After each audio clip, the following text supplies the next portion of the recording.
Hey!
नक्का पोखरिया नव बजे समा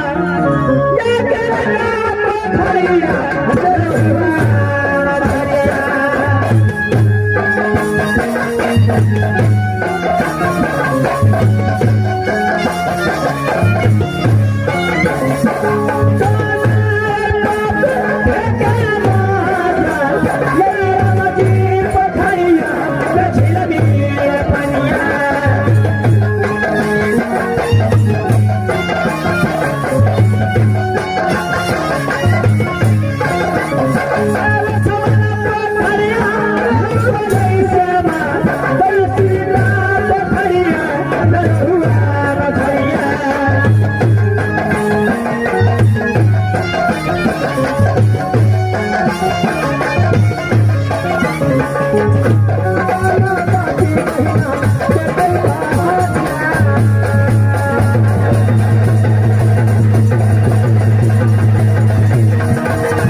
कृष्णवान कि अपना चारों पांचों सखी कहा गिराने वाली चिवान देखो बहन सबसे बड़ तू था तो ही कहीं का सुनावा क्या नहीं बहन अपना चारों पांचों सखी मृत्यु भवन के रहने वाली है बहन। जब चारों पांचों सखी मृत्यु भवन में जन्म ली, जब 4-5 साल की चारों पांचों सखी हुई, उस दिन से बाबा शिव को मंदिर में पूजा करने के लिए जाती थी। लेकिन आज चारों पांचों सखी को रमन चमन में ले चुकी है कि जल्दी तरह शुरुआत के मंदिर में पूजा करने के लिए गए पूजा आप का कहे जगह। अरे बहन, पूजा करने से सुंदर घर और सुंदर वर मिलती है। घर तो घर अपार क्या नहीं जगह बहन, पर नहीं जानती हो, बुझते तो तोरा सब पूछबे करती है। स्वामी ना जानती हो, स्वामी घास गा क्या बुझे छी, साने बुझै छियै नहीं बुझे छी, ना गए बोल ताकत भगली, अच्छा भी अच्छा करा कहै छी, साने बुझै छी ना ते बुढ़वा से पूछ ले जोता का दैया गा तोरा से न बेटी रहे तो की करके से बुझली, कल के की खेली के खेल कुछ कहलो न जा, आधन चढ़ा के खेली खाएगा मांगा जा,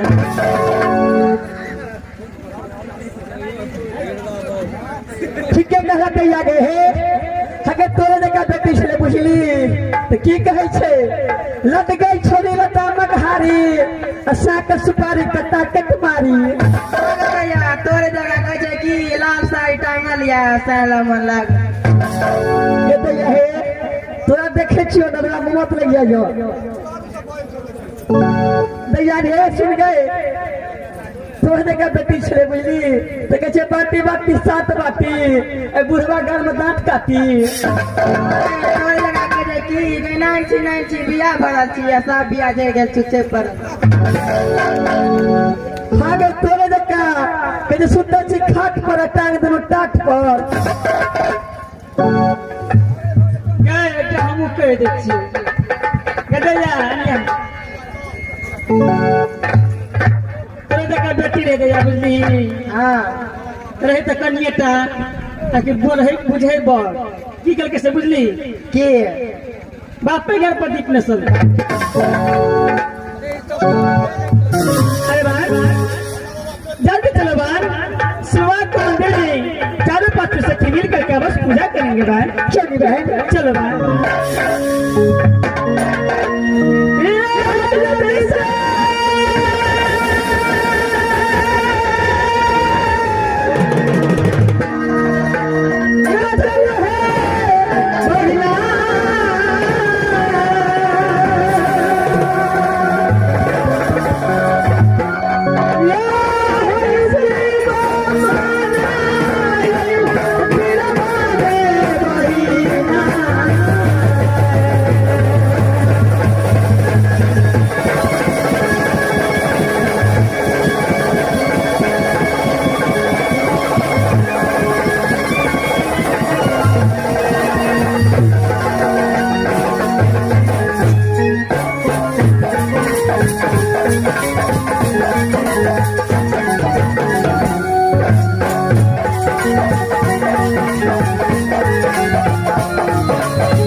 Thank you.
बच्चे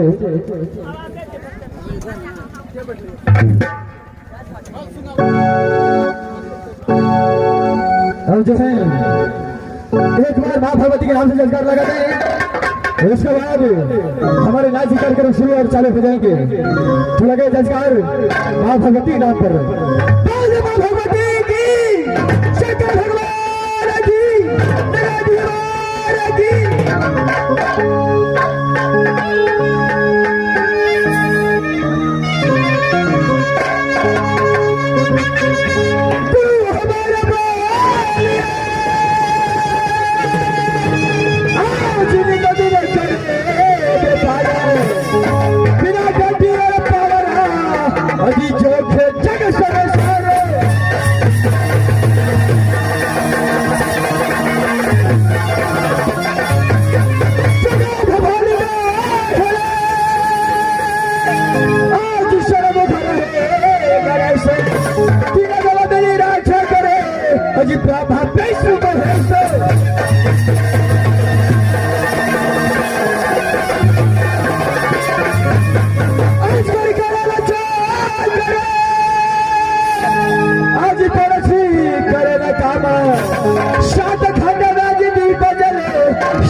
बजिया धारो जल खेले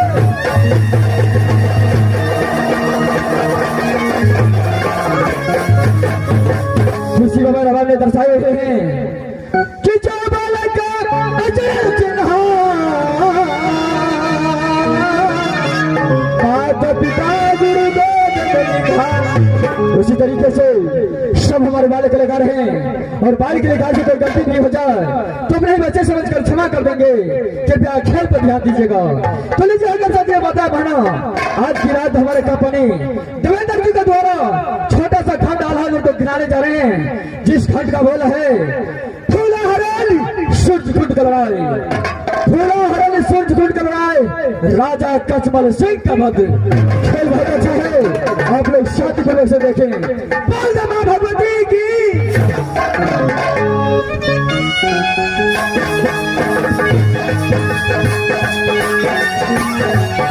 हेलो भैया